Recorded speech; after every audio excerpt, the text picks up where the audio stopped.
नमस्ते और इस वीडियो में आपका स्वागत है। आज हम बात करने जा रहे हैं कि दुख एक विचार से ज्यादा कुछ नहीं है। यह सच है, दुख वास्तव में एक विचार है।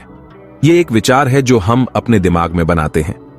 जब हम किसी दुखद घटना के बारे में सोचते हैं तो हमारे दिमाग में एक नकारात्मक विचार पैदा होता है। यह विचार हमारे शरीर में हार्मोन और रसायनों को छोड़ता है जो हमें उदास महसूस कराते हैं। लेकिन इसका मतलब यह नहीं है कि हम दुख को नियंत्रित नहीं कर सकते हैं। हम अपने विचारों को नियंत्रित करके अपने दुख को भी नियंत्रित कर सकते हैं। जब हम किसी दुखद घटना के बारे में सोचते हैं तो हम उस घटना को एक अलग नजरिए से देखने की कोशिश कर सकते हैं। आइए आज इसे बुद्ध की कहानी से समझते हैं। वीडियो शुरू करते हैं। एक बार गौतम बुद्ध अपने शिष्यों के साथ गुजर रहे होते हैं। बहुत देर वन में चलने के बाद बुद्ध और उनके सभी शिष्य एक विशाल पेड़ के नीचे बैठ जाते हैं। उस पेड़ के नीचे एक अलग सी शांति थी। सभी लोग उस शांति को अनुभव कर रहे थे। कोई भी एक शब्द नहीं बोलता था। कुछ देर बीतने के बाद गौतम बुद्ध का एक शिष्य उठता है और बुद्ध से पूछता है, बुद्ध, मैं आपसे एक प्रश्न पूछना चाहता हूं। बुद्ध कहते हैं, पूछो, क्या प्रश्न है तुम्हारा? शिष्य बुद्ध से पूछता है, मैंने कभी भी आपको दुखी नहीं देखा। आपके चेहरे पर हर समय एक अलग ही मुस्कुराहट रहती है जो हमें भीतर तक आनंद से भर देती है। आपके चेहरे पर अलग सी चमक है जो हमें दुख से कोसों दूर कर देती है। पर मैं यह जानना चाहता हूं कि मेरे भिक्षु बनने से पहले मेरे जीवन में बहुत सारा दुख था जिसके कारण मैं भिक्षु बन गया। पर मैं अभी तक नहीं जान पाया हूं कि दुख है क्या। क्या आप मुझे बता सकते हैं कि वास्तव में दुख क्या है? बुद्ध मुस्कुराते हैं और अपने भिक्षु से कहते हैं, दुख एक विचार से ज्यादा कुछ नहीं है।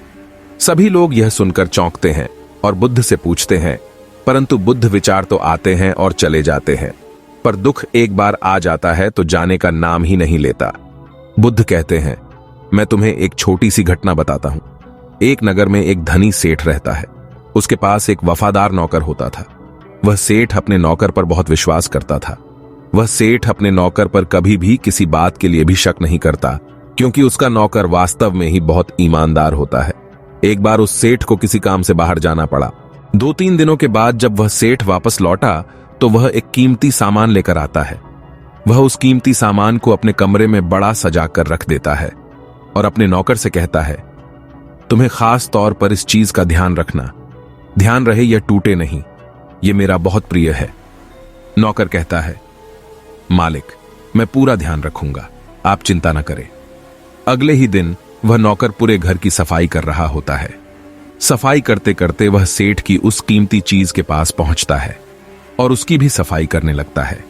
सफाई करते वक्त वह कीमती चीज उस नौकर के हाथ से फिसल जाती है और नीचे गिर जाती है। सेठ को यह बात पता चलती है और वह नौकर के पास आता है और नौकर को खूब डांटता धमकाता है, पर न तो वह उस नौकर को नौकरी से निकाल सकता है और न ही उसे पीट सकता है क्योंकि वह उसका बहुत वफादार और पुराना नौकर था। इसलिए वह डांट धमका कर ही उसे छोड़ देता है। सेठ अपने उस कीमती चीज के बारे में सोच सोच कर बहुत दुखी हो जाता है। रात होती है और सेठ अपने कमरे में लेट जाता है।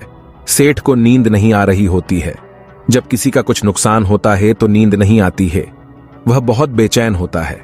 बेचैनी के कारण सेठ अपने कमरे से बाहर निकलता है और देखता है कि उसका नौकर निश्चिंतता के साथ खर्राटे ले लेकर सो रहा था। वह यह देखकर और सेठ क्रोधित हो जाता है।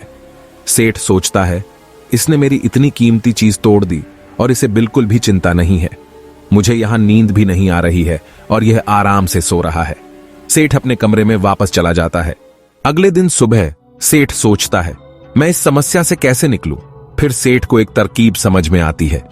वह अपने नौकर के पास जाता है और अपने नौकर से कहता है, मुझे बहुत दुख हो रहा है, यह बताते हुए कि वह जो कीमती चीज कल तुमने तोड़ी थी वह मैं तुम्हारे लिए लाया था।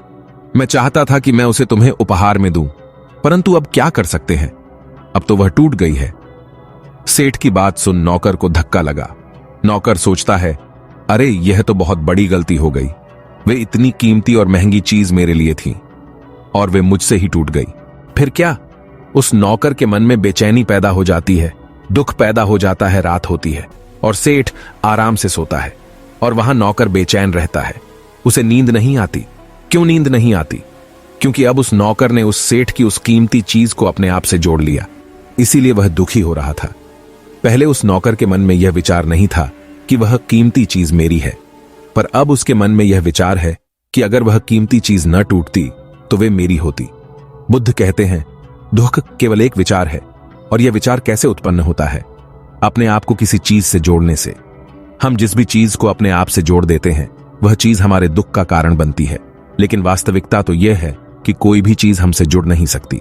हर चीज आपके पास है, आपकी है, पर कुछ समय के लिए। कुछ समय के बाद वह आपसे दूर हो जाएगी। उस दूर होने की घटना को स्वीकार करें और आगे बढ़ें। धन्यवाद।